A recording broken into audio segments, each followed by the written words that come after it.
What happens when a music icon sits down for what should be a straightforward promotional interview, and it turns into one of the most uncomfortable moments in live television history? Cyndi Lauper, known for speaking her mind and never backing down, found herself in a heated exchange with ABC News anchor Stephanie Ramos that nobody saw coming. The tension was immediate. The clash was real. And what started as a simple question spiraled into something far more intense. Before we get into what went down, make sure you hit that subscribe button and drop a comment below telling us what you think about celebrity interviews that go off the rails. The ABC News studio was set up for what the network expected to be a feel-good segment. Cyndi Lauper was there to discuss her upcoming tour and her continued advocacy work, topics she is always passionate about. Stephanie Ramos, seated across from her, had her notes ready and the cameras were rolling. Everything seemed perfectly normal as Ramos opened with a smile. "Cyndi, thank you so much for being here with us. Your fans are excited about the new tour dates you just announced. Can you tell us what people can expect?" Cyndi leaned back slightly, her expression warm but measured. "Well, I think people can expect what they have always gotten from me, which is honesty and heart. I have never been someone who just goes through the motions. Every show is personal." Ramos nodded, glancing at her notes. "You have had such an incredible career spanning decades. Looking back, do you think the music industry has gotten better or worse for artists like yourself?" There was a brief pause. Cyndi's eyes narrowed just slightly. "Better or worse in what way?" "Well, in terms of opportunities, creative freedom, that sort of thing." Cyndi shifted in her seat. "I think that is a complicated question. The industry has changed massively, obviously. Streaming has completely altered how artists get paid. But creative freedom? That depends on who you are and what leverage you have. I have been fortunate, but a lot of younger artists are getting squeezed." Ramos nodded again, but something in her tone shifted as she continued. "Right, but at the same time, there is more access than ever before. Anyone can put music online now. Does not that democratize things?" Cyndi's face tightened. "Democratize? Sure, anyone can upload a song, but that does not mean they are getting heard. And it definitely does not mean they are getting paid fairly. You can have 1 million streams and still not be able to pay rent. So yeah, access is great, but let us not pretend it has solved the fundamental problems." The exchange was civil, but there was an edge creeping in. Ramos pressed forward. "But you built your career in a time when the gatekeepers controlled everything. Is not it better now that those gatekeepers have less power?" Cyndi exhaled, and you could see her patience starting to thin. "The gatekeepers have not gone anywhere. They have just changed forms. Now it is algorithms and playlists controlled by corporations that decide who gets heard. It is just a different kind of gate, and frankly, it is harder to fight because it is invisible." Ramos tilted her head. "That sounds a bit cynical though, does not it? I mean, plenty of independent artists are thriving." "Cynical?" Cyndi repeated, her tone sharpening. "No, it is realistic. And yes, some independent artists are doing well, but for every one success story, there are thousands struggling. I am happy for anyone who makes it, but we should not use exceptions to ignore the rule." The air in the studio had shifted. What started as a standard interview question had become something more pointed. Ramos seemed to sense it but continued anyway. "I think some people might hear that and feel like you are dismissing the progress that has been made." Cyndi sat up straighter. "I am not dismissing anything. I am adding context. Progress is great, but it is incomplete. Why is it that every time someone points out a problem, it gets framed as negativity? I have been doing this for over 40 years. I think I am allowed to have a nuanced view." Ramos nodded slowly, but her next question carried a different weight. "Speaking of nuanced views, you have been very vocal about various social issues over the years. Some critics have said that celebrities should stick to entertaining and leave politics to politicians. How do you respond to that?" Cyndi's jaw tightened visibly. "I respond by saying that is ridiculous. Artists have always been part of social movements. We do not stop being citizens just because we are in the public eye. If anything, we have a responsibility to use our platform. But do not you think there is a risk of alienating fans who might not share your views? If someone stops listening to my music because I believe in equality and human rights, then I do not know what to tell them. I would rather stand for something than be silent to protect ticket sales.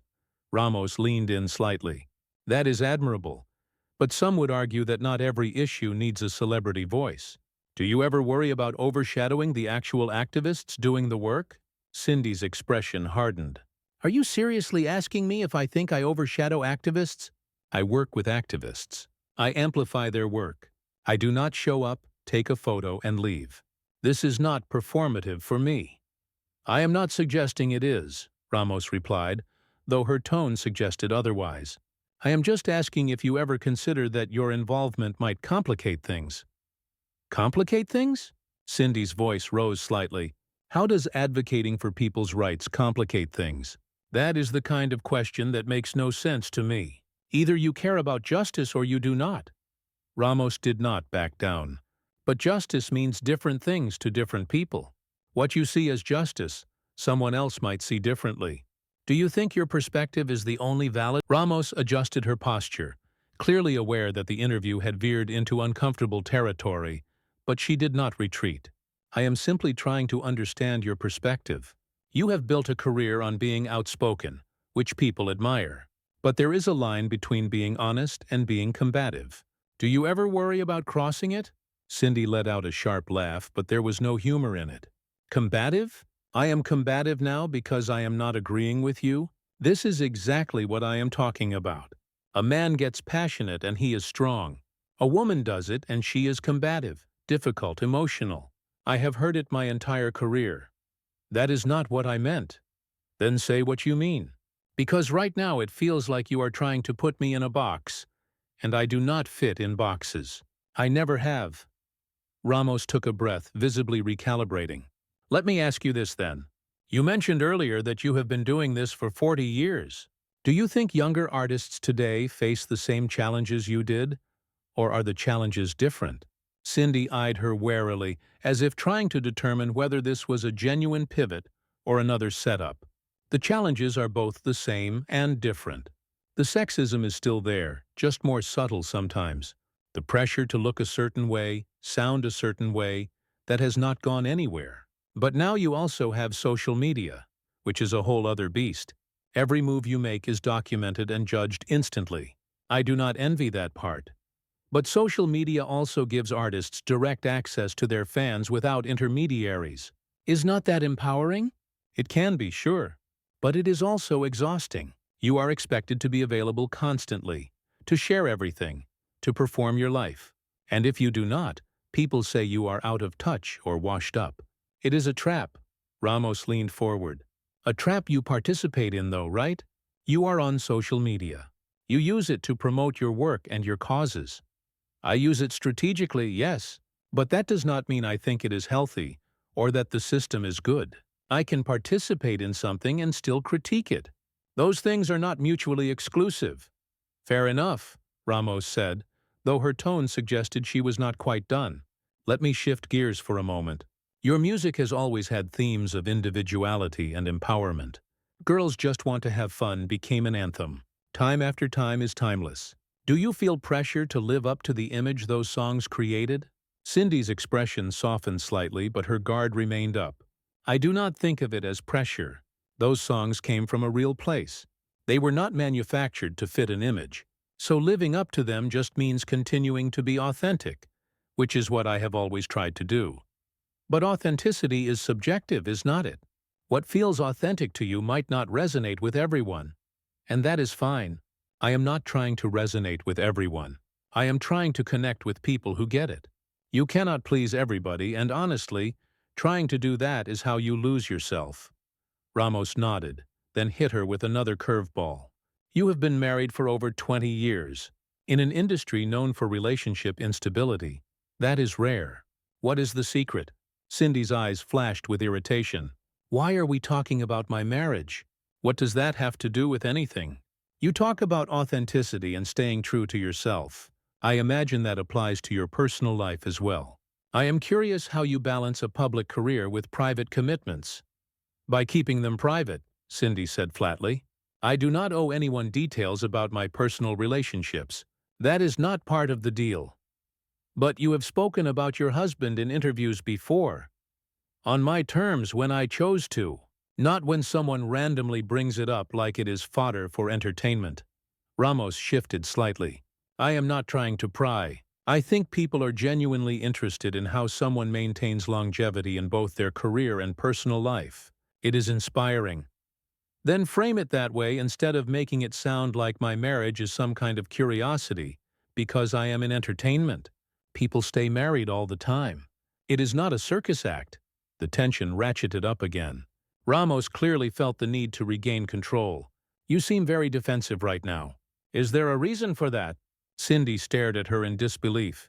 Defensive? You have been coming at me sideways this entire interview, and now you are questioning why I am not thrilled about it. What exactly did you think was going to happen? I am asking questions. That is my job. No, you are asking loaded questions designed to make me look difficult. There is a difference. A good interviewer asks questions that open up conversation. You are asking questions that corner people. Ramos's calm facade cracked just slightly. I think that is unfair. I have given you plenty of opportunities to share your perspective. Opportunities?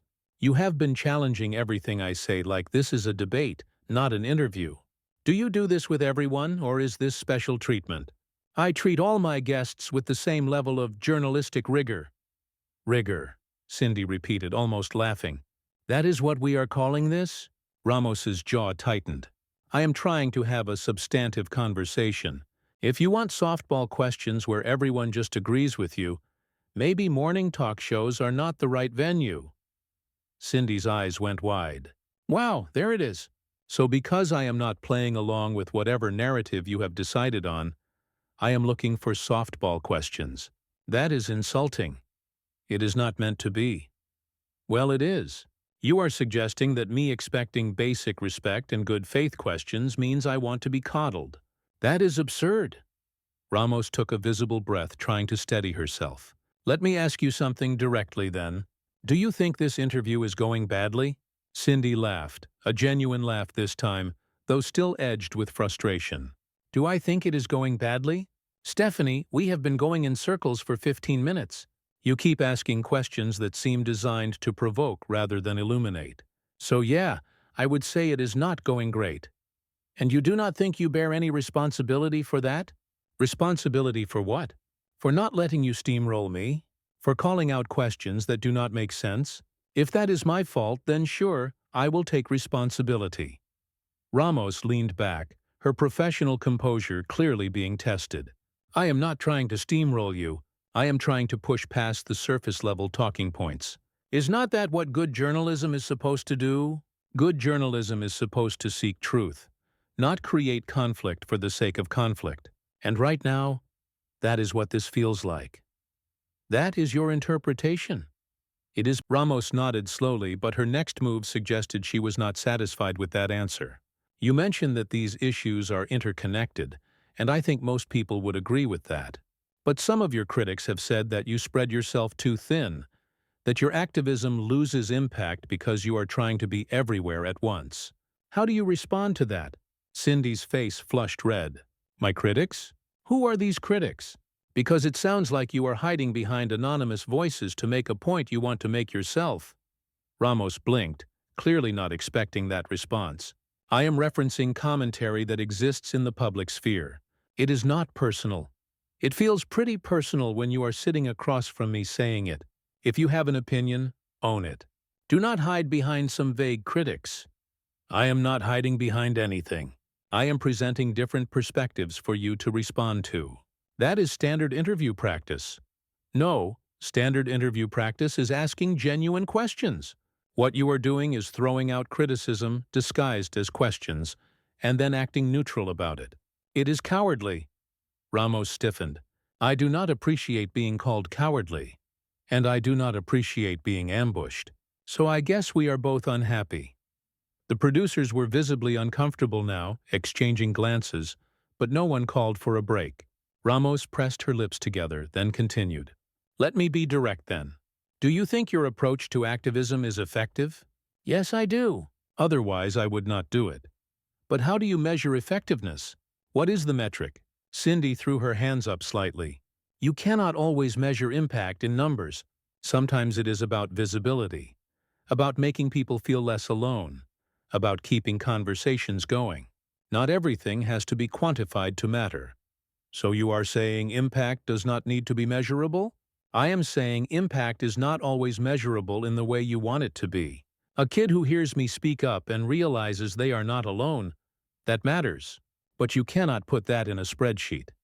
Ramos tilted her head. That sounds like an excuse for not having concrete results. Cyndi's mouth fell open. An excuse? Are you serious right now? I have been doing this work for decades. I have raised money. I have changed minds. I have supported organizations that do direct work. But because I cannot give you a pie chart, it is an excuse? I am simply saying that in an age where accountability matters, people want to see results. People want to see results? Or you want to see results so you can justify this line of questioning? Because it really feels like you came in here with an agenda. Ramos shook her head. I do not have an agenda. I am doing my job. Your job is to make guests uncomfortable? To twist their words and question their integrity? That is an interesting interpretation of journalism. I am not twisting anything. I am asking tough questions. If you cannot handle that, maybe you should not be doing interviews. The room went dead silent. Even the camera operators seemed to freeze. Cyndi stared at Ramos with an expression that was equal parts shock and fury. Excuse me? Ramos seemed to realize she had crossed a line, but she did not back down. I am just saying that if you agree to come on a news program, you should be prepared for substantive questions. Substantive questions are one thing. What you are doing is something else entirely. You have been condescending, dismissive, and frankly disrespectful from the moment we started. And now you are telling me I cannot handle it? Who do you think you are? I am a journalist doing an interview. No, you are someone who has decided I am the enemy, and you are going to take me down on camera. I have done hundreds of interviews, Stephanie. I know the difference between a tough interview and a hostile one. Ramos's face was flushed now too. If you feel it is hostile, maybe you should examine why you are so defensive. There it is again. Defensive. You keep using that word like it is some kind of gotcha.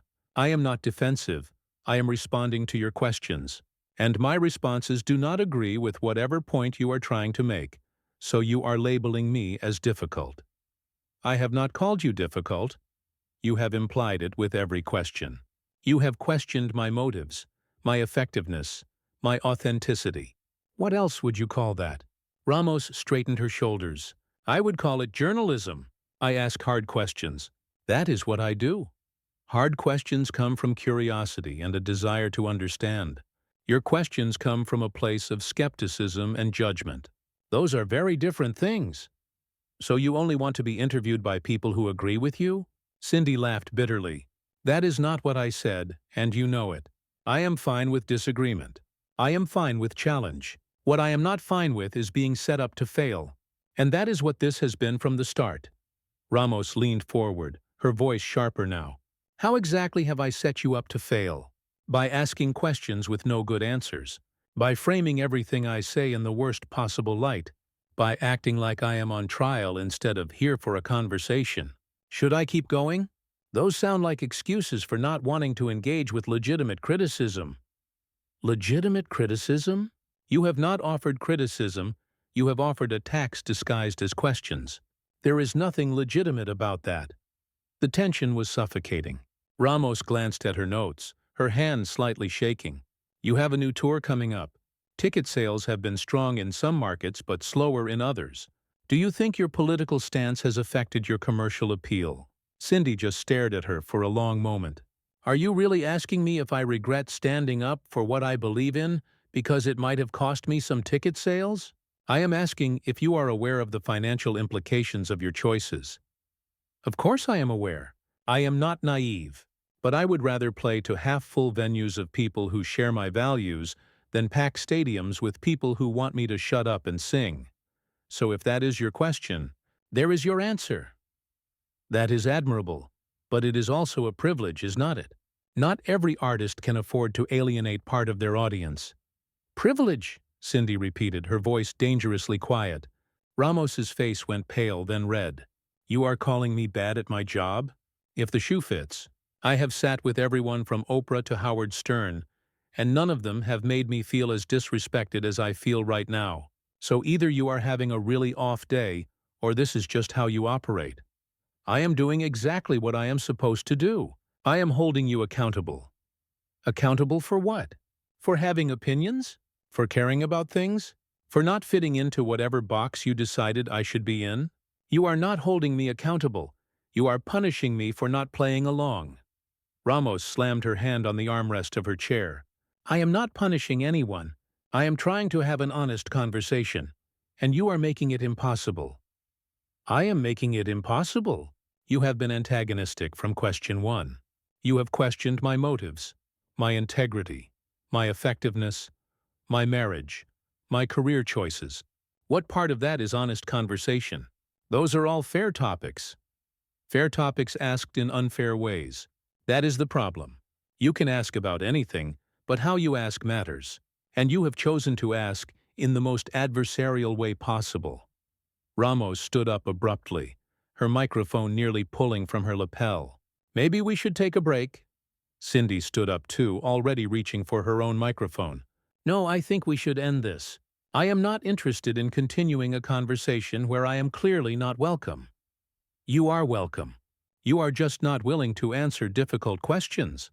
I have answered every single question you have asked. You just do not like my answers. There is a difference. Ramos gestured to the crew. We are still recording. Can we please just sit down and finish this professionally? Professionally? You want to talk about professionalism now? After everything you just did? Cyndi removed her microphone completely. I am done. This interview is over. Cyndi, please. We have 10 minutes left. Your team agreed to a full segment. My team did not agree to an ambush.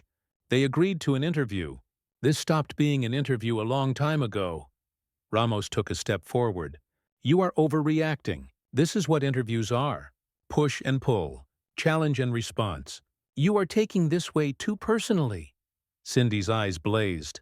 Too personally? You have spent the last 30 minutes questioning everything about me, and I am taking it too personally? Do you hear yourself? I am doing my job. Keep telling yourself that. Maybe eventually you will believe it. Cyndi turned toward the exit. Ramos called after her. If you walk out, everyone is going to think you could not handle the heat. Cyndi stopped and turned back. Let them think whatever they want.